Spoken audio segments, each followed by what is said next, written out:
The revelation of the CCTV footage of the night that Albert OJWANG died and was taken to Bagathi Hospital has led to a lot of questions as Kenyans try to reconstruct the scenario on the time when they think Albert OJWANG died.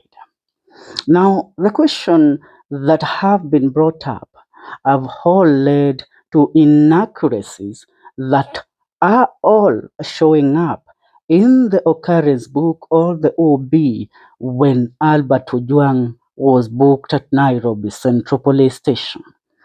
The timeline is collapsing. Now, this is how we have keenly tried to construct the events.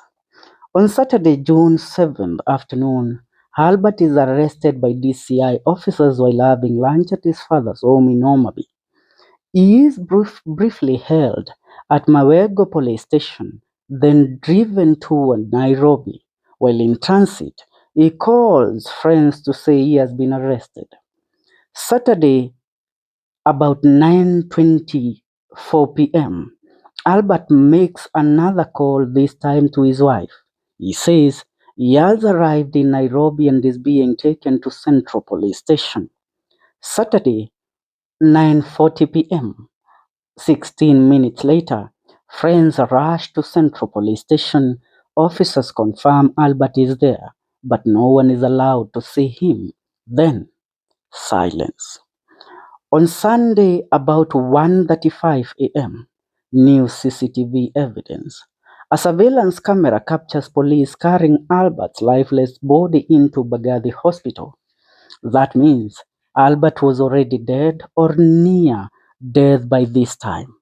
On Sunday, 2:35 a.m., despite the CCTV showing him dead at 1:35 a.m., Albert is officially booked into the Occurrence book, the OB at Central Police Station. Remember, Albert, 1 hour ago, was seen being brought into Bagathi Hospital, where his lifeless body was moved from the vehicle that was carrying it, which was a police vehicle, to the hospital emergency room, where it is claimed he was confirmed dead. But according to how we all reviewed the CCTV footage that has been publicized, when the officers arrived, they all knew that Albert was dead because they were so relaxed. They didn't care whether they didn't care how they portrayed themselves. You could tell that they were not in a hurry. Yet, according to the Occurrence book on how it was depicted by IG Kanja when giving out the statement, they said he was rushed to Bagathi Hospital because of an emergency and was pronounced dead on arrival. But tell us, after reviewing the CCTV footage, do you see those officers in a hurry? Because after arriving at Bagathi Hospital at 1:35 a.m., it took them about 30 minutes to enter Albert's body into the hospital premises. For them, the first 10 minutes, they were consulting, making phone calls with Albert's body lying in the back of the vehicle.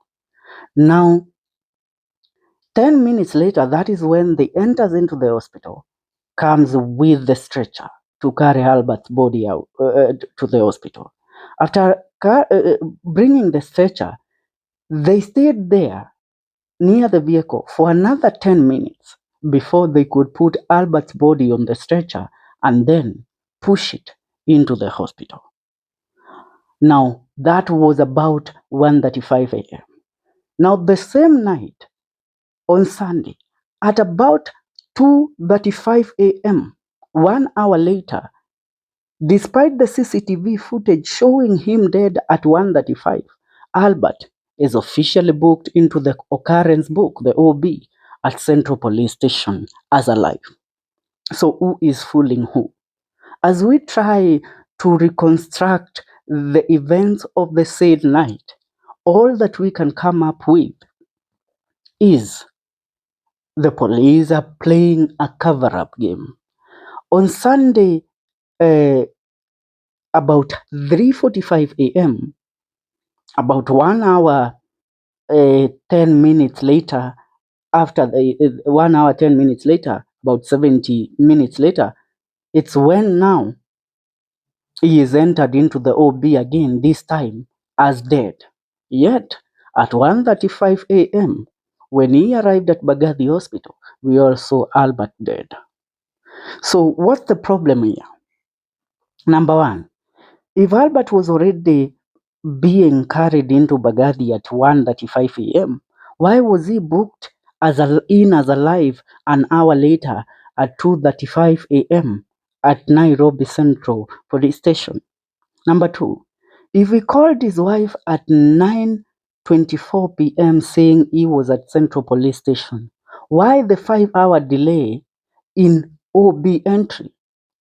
Number three, was he taken somewhere else to be tortured or killed before being booked? That is the question we are asking. And why are we asking this question? A publication by The Standard revealed that the DCI officers took Albert OJWANG into Karura forest, tortured him to a coma, then returned him where? Into Central Police Station.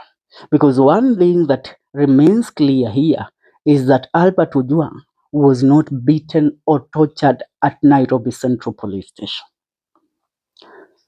So why the 5-hour delay since Albert called his wife to tell the wife that, you know what, I have arrived in Nairobi. I am now at Nairobi Central Police Station. That is where I'm being held. And then after calling his wife at 9:24 p.m., he called his friends about 9:40 p.m., where his friends came to look for him at Nairobi Central Police Station. They were told that night, yes, Albert is here, but you are not allowed to see him. Now, silence came in. They waited until the following morning when his father arrives in Nairobi and receives the shocking news of his life, that his son is lying dead at Bagathi Hospital. Yet, they lied even to his father that his son was at Bagathi Hospital, knowing very well that the officers that took Albert to Bagathi, they only wanted to make a show at Bagathi, knowing that Albert was already dead, so that it cannot be treated as a matter of negligence, so that when the case is filed against them, they have a defense that we took him to Bagathi Hospital where he was pronounced dead. But you all can tell from the CCTV footage, they had the knowledge that Albert is dead. So after finishing their tour, their detour at Bagathi Hospital, that is when they proceeded to City Mortuary. By morning, when his father arrived at Nairobi Central Police Station to look for his son, Albert was already lying dead at the City Mortuary. Now, the question number 4 that we ask: why did police lie all day on Sunday claiming that his body was at Bagathi when it was later confirmed that he had been taken to City Mortuary?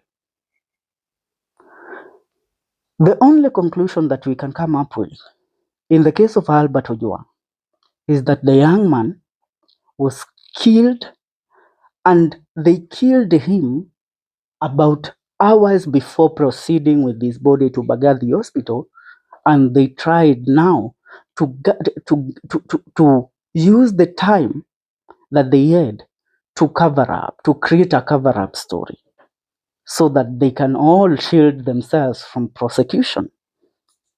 And that is what they did. But they did a shoddy job, because the OCS, Samson Talam, who was arrested himself, it is being said that OCS Talam, after realizing the trouble that he was in as the OCS of the said Nairobi Central Police Station, he had to act swiftly. And the move that he took next was to go and find a technician that went ahead to delete all CCTV footages of the 6th and 7th of June at the Nairobi Central Police Station and replaced all the hard disks there. He was just trying to clear his name. By that time, the DCI in cahoots with the police officers on duty at Nairobi Central Police Station. They had come up with a very, very, very disappointing story. Albert Ojwang had hit himself on the head while he was being held in custody at Nairobi Central Police Station, and he died while he was on his way being taken to hospital. Now, if you look at how we are trying to analyze this story, you will realize the inconsistencies that are there. And one thing, all these inconsistencies all point to one thing, that the police are trying to protect somebody bigger in the hierarchy, and that is DIG LANGAT. So all we can say is LANGAT must face the wrath of the law. For now,